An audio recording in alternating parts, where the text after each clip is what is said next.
Class 10th chapter reproduction how do organisms reproduce का ये part number 2 है।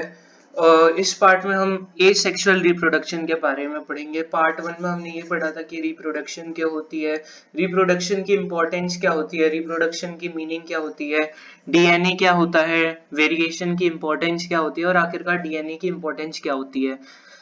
Last lecture में हमने ये पढ़ा था कि रिप्रोडक्शन बेसिकली दो टाइप की होती है, एक होती है सेक्सुअल रिप्रोडक्शन और एक होती है एसेक्सुअल रिप्रोडक्शन। इस वीडियो में हम एसेक्सुअल रिप्रोडक्शन को काफी डीपली पढ़ेंगे और जानेंगे कि आखिरकार एसेक्सुअल रिप्रोडक्शन होती क्या है।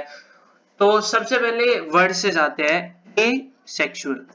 एसेक्सुअल अगर आप इसको डिवाइड करेंगे तो ये दो पार्ट में डिवाइड होगा, एक होगा ए, एक होगा सेक्सुअल। तो हमें सारा फोकस इस वर्ड ए पे डालना है कि आखिरकार ए कहना क्या चाहता है। अगर आपको वर्ड ए सेक्सुअल दिखे तो समझ जाना कि ए मतलब सिंगल। ए मतलब सिंगल, जैसे कि वर्ड होता है यूनी मतलब सिंगल, मल्टी मतलब मैनी, बाय मतलब टू, इसी तरीके से ए मतलब सिंगल। एसेक्सुअल रिप्रोडक्शन वो रिप्रोडक्शन होती है जिसमें एक सिंगल पेरेंट इन्वॉल्व होता है। इस सब को चालू करने से पहले हमें दो चीजें मन में याद रखनी है। एसेक्सुअल रिप्रोडक्शन में हमेशा एक सिंगल पेरेंट इन्वॉल्व होता है और एसेक्सुअल रिप्रोडक्शन में कभी भी गैमेट का फ्यूजन नहीं होता है। एसेक्सुअल रिप्रोडक्शन में गैमेट फॉर्म हो सकते हैं, बिल्कुल गैमेट फॉर्म हो भी सकते हैं, नहीं भी हो सकते, लेकिन एसेक्सुअल रिप्रोडक्शन में कभी भी गैमेट का फ्यूजन नहीं होता। दो स्टार रखने, इनको दो स्टार से याद रखना है। नंबर 1 स्टार, एसेक्सुअल में हमेशा सिर्फ एक पेरेंट इन्वॉल्व होता है। नंबर 2, एसेक्सुअल रिप्रोडक्शन में कभी भी गैमेट का फ्यूजन नहीं हो सकता। गैमेट का फॉर्मेशन जरूर हो सकता है, नहीं भी हो सकता, लेकिन गैमेट का फ्यूजन कभी भी सेक्सुअल रिप्रोडक्शन में नहीं होता। When offspring is produced by single parent with or without the involvement of gamete formation, मैंने बोला था कि गैमेट बन भी सकते हैं, गैमेट नहीं भी बन सकते। गैमेट का इतना कुछ वो नहीं है, लेकिन जो मेन चीज है कि गैमेट बनेंगे तो भी उसका फ्यूजन नहीं होगा। सेक्सुअल रिप्रोडक्शन में हमेशा गैमेट का फ्यूजन होता है, लेकिन एसेक्सुअल रिप्रोडक्शन में कभी भी गैमेट का जो फ्यूजन है, गैमेट का फ्यूजन कभी भी नहीं हो सकता। So when offspring is produced by single parent, दो चीजें हमने याद रख ली कि सिंगल पेरेंट होता है, गैमेट का फ्यूजन कभी भी नहीं होता। विद और without the involvement of gamete formation, organisms reproductive cells और सेक्स सेल्स। गैमेट क्या होते हैं? गैमेट बेसिकली ऑर्गेनिजम्स के रिप्रोडक्टिव सेल्स होते हैं। जैसे ह्यूमंस में स्पर्म्स और वुमेन में आपको क्या बोलते हैं, ओवा होता है, तो वो गैमेट्स होते हैं। अब यहाँ पे बात करें कि मोड्स ऑफ एसेक्सुअल रिप्रोडक्शन। अब अगर हम देखें तो हमारे दुनिया में अलग अलग टाइप के एसेक्सुअल रिप्रोडक्शन करने वाले ऑर्गेनिज्म है। एक और बात याद रख सकते हैं कि एसेक्सुअल रिप्रोडक्शन ऑलमोस्ट ज्यादातर टाइम हमेशा आपका क्या बोलते हैं, देखे तो यूनिसेलुलर ही करते हैं। मल्टीसेलुलर भी करते हैं, लेकिन ज्यादातर यूनिसेलुलर करते हैं। So modes of asexual reproduction. Number 1, सबसे पहले शुरू करते हैं फिजन से कि आखिरकार ये फिजन क्या होता है। Number 1 mode of asexual reproduction is fission. So let's start. Fission का आखिरकार मतलब क्या होता है? Fission, a unicellular organism like bacteria splits into two or more organism।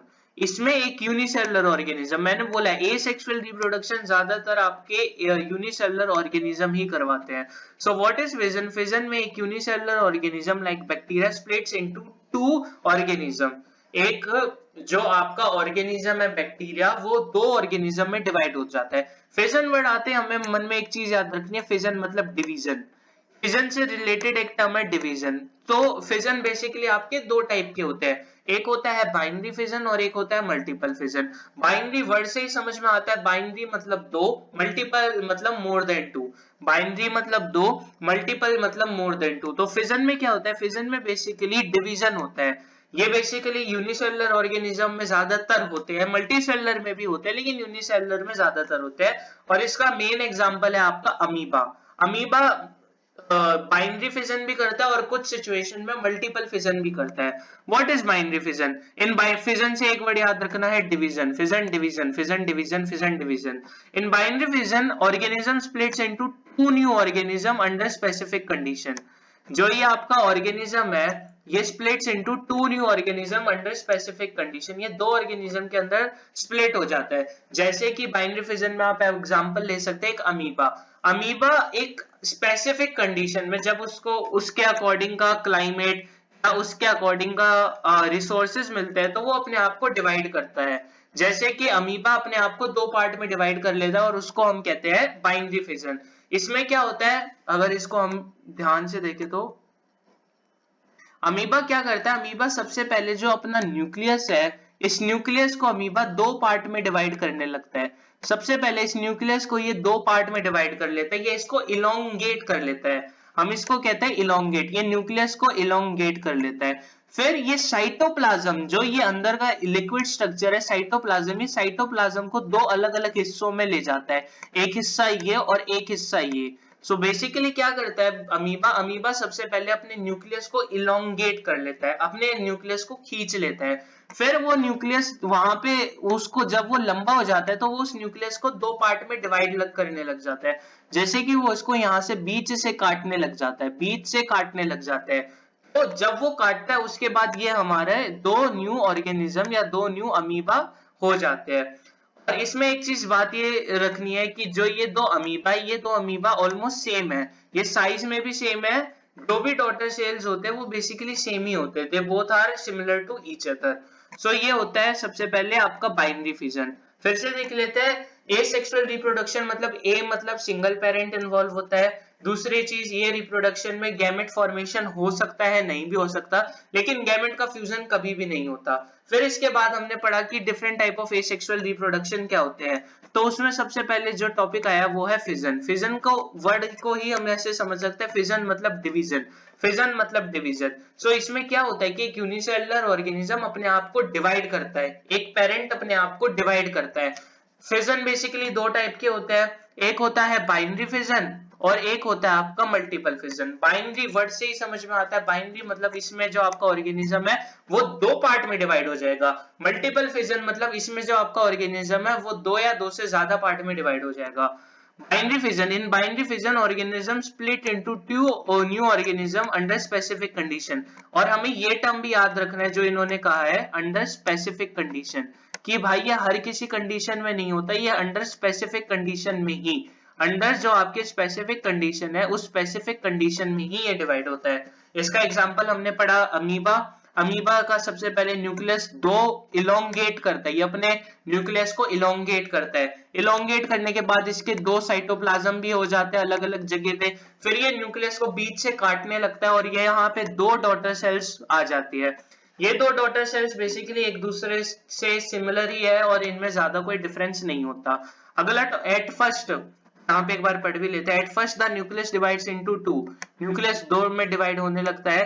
It is followed by the two nucleus होते हैं, it is followed by division of cytoplasm, पहले nucleus divide होता है फिर साइटोप्लाज्म डिवाइड होता है, then finally splitting of parent cell into two daughter cell occurs.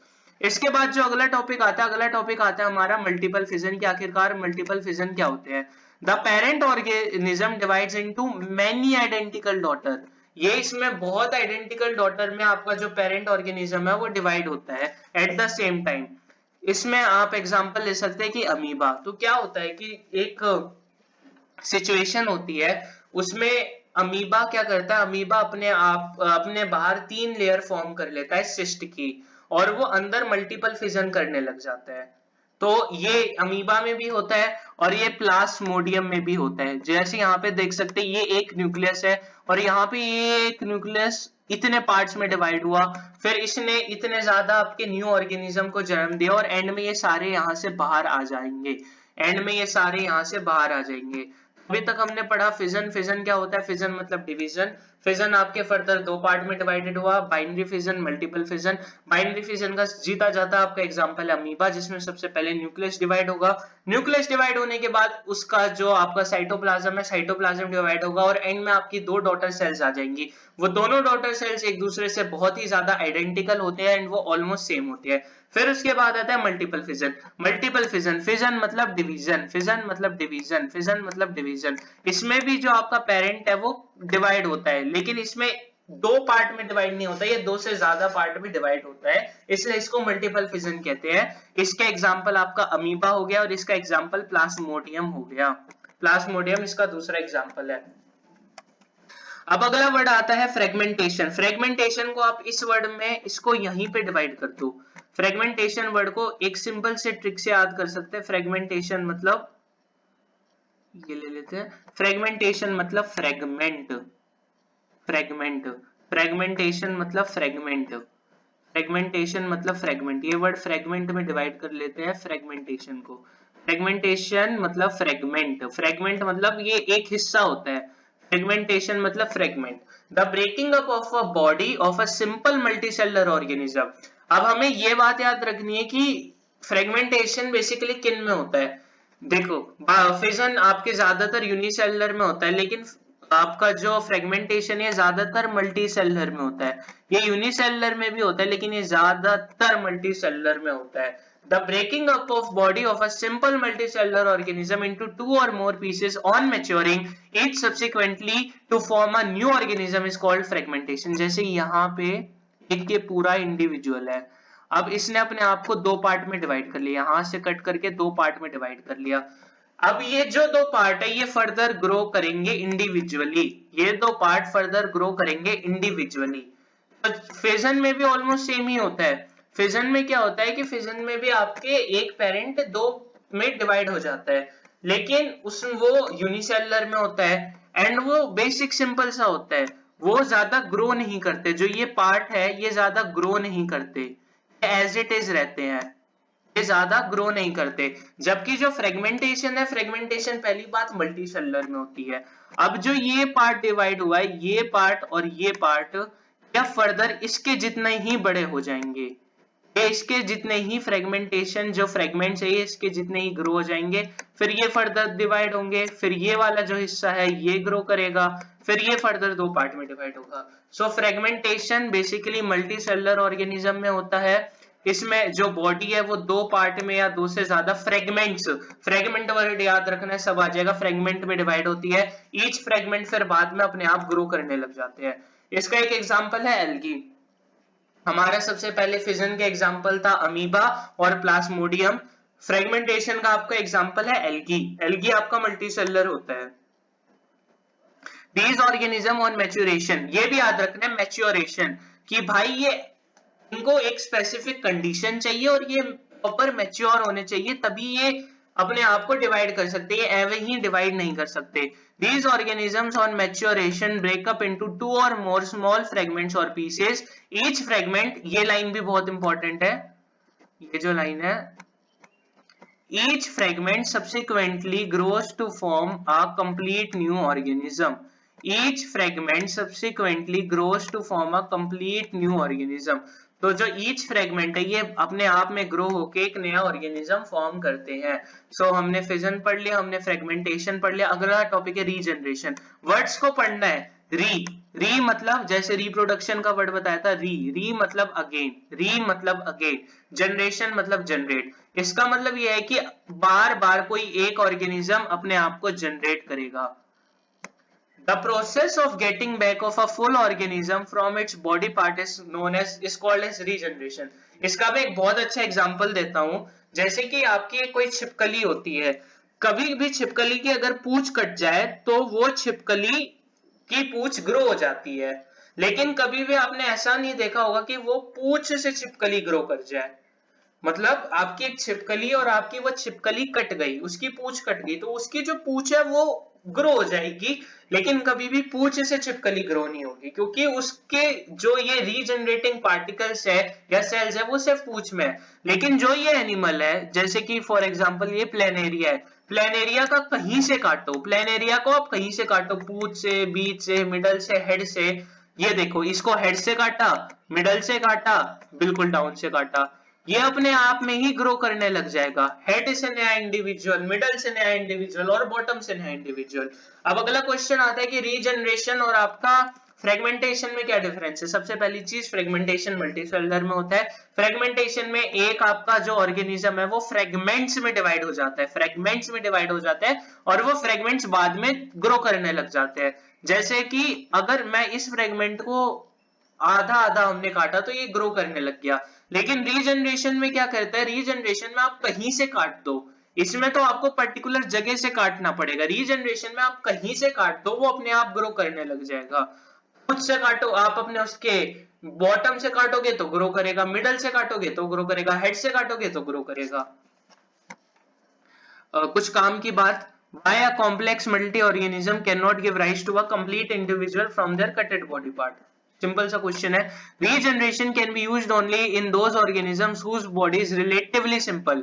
Body relatively simple होनी चाहिए भाई, कल को ऐसा नहीं हो कि अगर आप बोलो कि भाई हम ह्यूमन बीइंग के पैर काट देते हैं, तो पैर अगर आप उसका काट दोगे तो आप बोलोगे कि भाई इसमें से नया ह्यूमन बीइंग निकलेगा, नहीं, एकदम फालतू की बात है। मतलब मैं कहने का मतलब ये है कि फॉर एग्जांपल छिपकली की पूंछ है भाई, वो बहुत बेसिक चीज है, वो ग्रो कर जाएगी।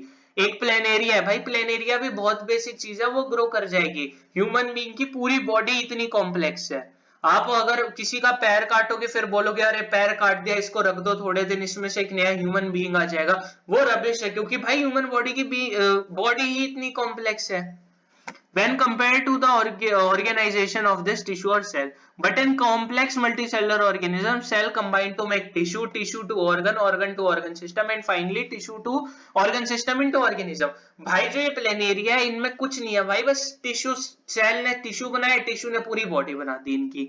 अपने में क्या है, ह्यूमन बींग्स में पहले सेल ने टिश्यू बनाया, टिश्यू ने भाई आपका क्या बोलते हैं ऑर्गन बनाया, ऑर्गन ने ऑर्गन सिस्टम बनाया, ऑर्गन सिस्टम ने ऑर्गेनिज्म बनाया, काफी कॉम्प्लेक्स है, उसमें तो बेसिक टिश्यू की बात है।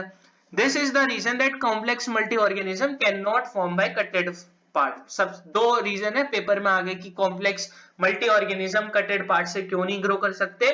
पहला रीजन सिंपल सा बोल देना है कि भाई पहला रीजन ये है कि वो बहुत कॉम्प्लेक्स है, सिंपल लोग ही ऐसा कर सकते हैं। दूसरा चीज अपने को ये बोल देना है कि भाई इसमें आपका बहुत उनमें सिर्फ टिश्यू है, हमारे में ऑर्गन है, ऑर्गन सिस्टम्स है, ऑर्गेनिज्म है, पूरा बहुत ज्यादा कॉम्प्लेक्स है।